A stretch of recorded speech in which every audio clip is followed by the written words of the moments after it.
हाँ, तो आज हम चैप्टर शुरू कर रहे हैं, चैप्टर नंबर 8 त्रिकोणमिति का परिचय, इंट्रोडक्शन ऑफ ट्रिग्नोमेट्री। उसमें एक्सरसाइज नंबर 8.1 फर्स्ट एक्सरसाइज 8.1 उसमें फॉर्मूले हैं। त्रिकोणमिति अनुपात, त्रिकोणमिति अनुपात होते हैं 6, sign, cos, ten, cot, sec, cosec. और त्रिकोणमिति जो चलती है वो समकोण त्रिभुज में चलती है, राइट एंगल ट्राइंगल में चलती है।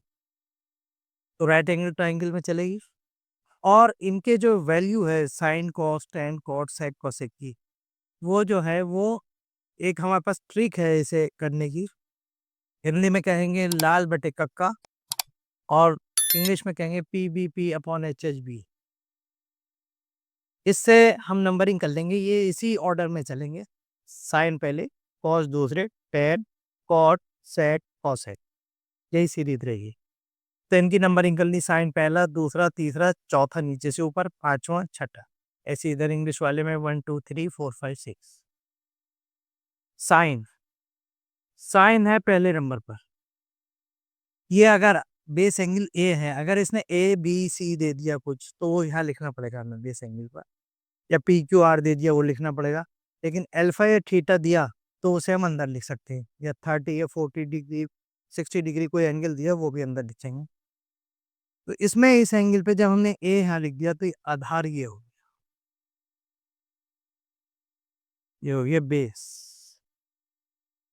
लम ये हो गया। समकोण त्रिभुज बनाए, 90 डिग्री एंगल बना, परपेंडिकुलर कहेंगे इसे। और ये हो गया का हाइपोटेनस इसे कहें। तो साइन की वैल्यू जो निकलेगी, साइन की वैल्यू, ये जो ट्रिक है हमारी, इससे नंबर 1 पे आता है साइन लम बटे का, लम बटे का। इधर इंग्लिश में हो गया परपेंडिकुलर अपॉन हाइपोटेनस, ये हो गया। दूसरे नंबर पे आता है कॉस, कॉस कौन से नंबर पे आया? दूसरे, आधार बटे का, बेस अपॉन हाइपोटेनस, ये आ गया। तीसरे नंबर पे आया टेन, टेन क्या है? तीसरे नंबर लम बटे आधार, परपेंडिकुलर अपॉन बेस। चौथे नंबर पर कॉट, अब नीचे से ऊपर चलेंगे, आधार बटे लंब, बेस अपॉन परपेंडिकुलर। पांचवें नंबर पर आया सेक, कर्व बटे आधार नीचे से ऊपर, हाइपोटेनस अपॉन बेस। छठे नंबर पर कर्व बटे लंब, कोसेक में कर्व बटे लंब और हाइपोटेनस अपॉन परपेंडिकुलर। इस 6 के 6 फार्मूले हुए। अब इन फार्मूले से रिलेटेड जो है वो और फार्मूले हैं। यहाँ पर देखिए, साइन जो है ये हमारा, ये है लंब बटे कर्व या परपेंडिकुलर अपॉन हाइपोटेनस। और कोसेक क्या है? कर्व बटे लंब या हाइपोटेनस अपॉन परपेंडिकुलर। क्या हुआ? साइन का उल्टा कोसेक हो गया, या कोसेक का उल्टा साइन। तो इस पर हम सातवां फार्मूला बन गया, sine A is equal to 1 upon cosec A लिख सकते हैं, या cosec A is equal to 1 upon sine A. एक दूसरे को उल्टे, साइन का उल्टा कोसेक, कोसेक का उल्टा साइन। इसी तरीके से कॉस देखी क्या है? आधार बटे का, बेस अपॉन हाइपोटेनस। सेक क्या है? कर्व बटे आधार, आधार बटे कर्व का उल्टा, कर्व बटे आधार, बेस अपॉन हाइपोटेनस का उल्टा, हाइपोटेनस अपॉन बेस। नंबर 2 का उल्टा, कॉस का उल्टा आ गया सेक। तो यह हमारा 8वां फार्मूला आ गया। कॉस का उल्टा, cos A is equal to लिख सकते हैं 1 बटे सेक ए, या सेक ए बराबर 1 बटे कॉस ए। कॉस का उल्टा सेक या सेक का उल्टा कॉस। अब आइए टेन पर। टेन क्या है? लंब बटे आधार या perpendicular upon base. Cot, cot क्या है? आधार बटे लंब या बेस अपॉन परपेंडिकुलर। नवा फार्मूला आ गया हमारा,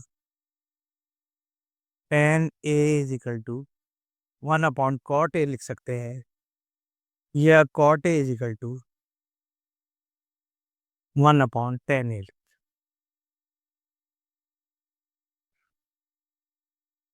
ये हमारे अब तक 6 ये थे और 3 ये हो गए, 9 फार्मूले हो गए। अब 2 फार्मूले और। 10वां फार्मूला है, tan की एक वैल्यू और होती है, tan A equal to sin A upon cos A। और 11वां फार्मूला हो गया हमारा, cot A equal to cos A बटे sin A। 11 फार्मूले हो गए। अब इन 11 फार्मूलों में साइन के 2 हैं, कॉस के 2 हैं, सेक के 2 हैं, कोसेक के 2 हैं, लेकिन टैन और कॉट के 3-3 फार्मूले। तो sine, cos, tan, cot, sec, cosec के ये वाले फार्मूले जो हैं, लंबा टिकाणा, आधार बटिकाण, perpendicular upon hypotenuse, base upon hypotenuse, ये जो हैं, ये जब इसकी साइड्स दे रखी हैं, साइड्स के नहीं लगती हैं, जब साइड्स दे रखी होंगी जब ये लगेंगी। और ये जो है, ये इनकी जगह पे हम रख सकते हैं जनरल क्वेश्चन करने में, जहाँ सॉल्व करने होते हैं वैसे क्वेश्चन के, प्रूव इट। तो साइन की जगह 1/cos कोसेक लिख सकते हैं, कोसेक की जगह 1/sin लिख सकते हैं, कॉस की जगह 1/sec लिख सकते हैं, सेक की जगह 1/cos लिख सकते हैं। ऐसी tan की जगह 1/cot और cot की जगह 1/tan।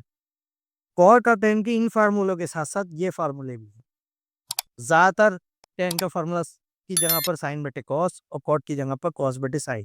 जहाँ क्वेश्चन को हमें sin cos में चेंज करना होगा, वहाँ पर tan की वैल्यू sin/cos या cot की वैल्यू cos/sin लगेगी। इस तरीके से 10 के 10 11 फार्मूले हो गए ये हमारे, और 11 के 11 फार्मूले सबसे पहले याद करने।